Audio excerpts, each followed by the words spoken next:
Vamos con la elección de la bobina para nuestro convertidor reductor. Y aquí lo primero que hay que decir es que en general en electrónica de potencia las bobinas es algo que se diseña y fabrica a medida. Pero también es cierto que para ciertas aplicaciones, sobre todo de baja tensión, existen fabricantes como Coilcraft y Burst que ofrecen sus propios diseños ya fabricados. En este proyecto, ya que buscamos cierta simplificación, vamos a apostar por estos fabricantes y eso sí, vamos a tener una penalización y es que en general las hojas de características de esas bobinas ya fabricadas son bastante incompletas y no ofrecen mucha información de cómo está hecha esa bobina. Así que, por ejemplo, no vamos a poder ser capaces de evaluar las pérdidas en el núcleo de esos elementos magnéticos. Por tanto, vamos a tener que irnos a un diseño muy simple como este que tenemos aquí, donde vamos a modelar nuestra bobina como una inductancia, la que nos diga la hoja de características, en serie con una resistencia que lo que está modelando es la resistencia de los devanados de esa bobina. Este sí que es un dato que aparece o suele aparecer en las hojas de características de esas bobinas. Bien, aclarado esto, vamos con las reglas de diseño que vamos a seguir para escoger esa bobina. La primera nos dice que la corriente de saturación de la bobina que escojamos debe ser al menos 1,5 veces la máxima corriente instantánea que esperamos, teniendo en cuenta el circuito en el que está. La corriente por la bobina es algo que ya habíamos estudiado en vídeos anteriores, es esta de aquí, y sigue esta forma de onda. Así que en lo que nos tenemos que fijar es en estos valores máximos, algo que también ya habíamos caracterizado en vídeos anteriores. En concreto, esos valores máximos tienen un valor que es corriente de salida, en nuestro caso 15,15 amperios, más rizado pico a pico, en nuestro caso 3,03 amperios, partido de 2. Si hacemos los cálculos, esto se corresponde con 16,67 amperios. Multiplicamos esa cantidad por 1,5 y nos da aproximadamente 25 amperios. Así que vamos a escoger una bobina cuya corriente de saturación sea al menos de 25 amperios.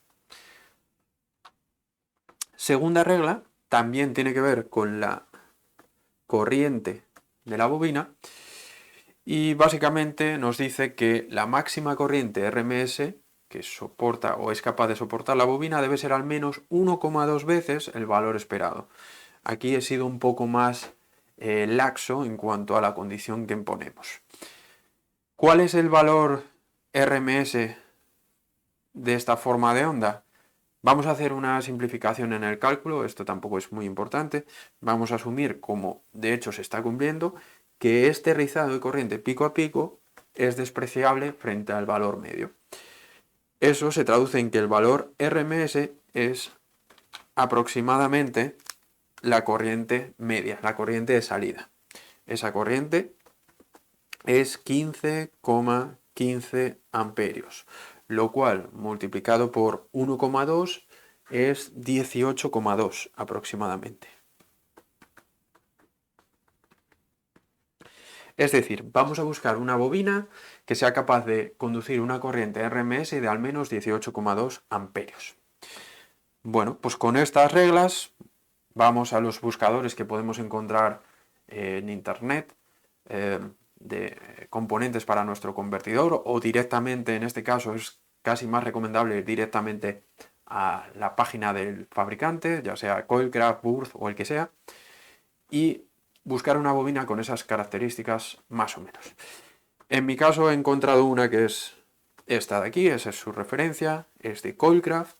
Su inductancia nominal, aunque tiene una cierta tolerancia del orden del 20%, su inductancia nominal es de 8,2 microhenrios. Esto es mayor que la inductancia que habíamos calculado teóricamente para cumplir el requisito de rizado. El valor teórico era 7,9, pero bueno, si ponemos más microhenrios, si ponemos 8,2, lo que vamos a hacer es bajar más el rizado de corriente pico a pico, así que no hay problema.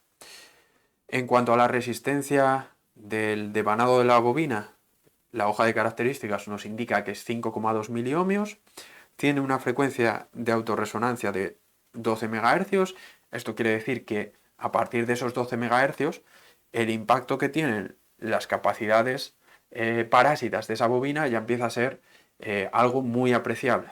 Pero en cualquier caso, a nosotros no nos va a afectar porque vamos a estar trabajando a 100 kHz. Corriente de saturación correspondiente a una caída de la inductancia del 30% es de 25 amperios, así que no hay problema.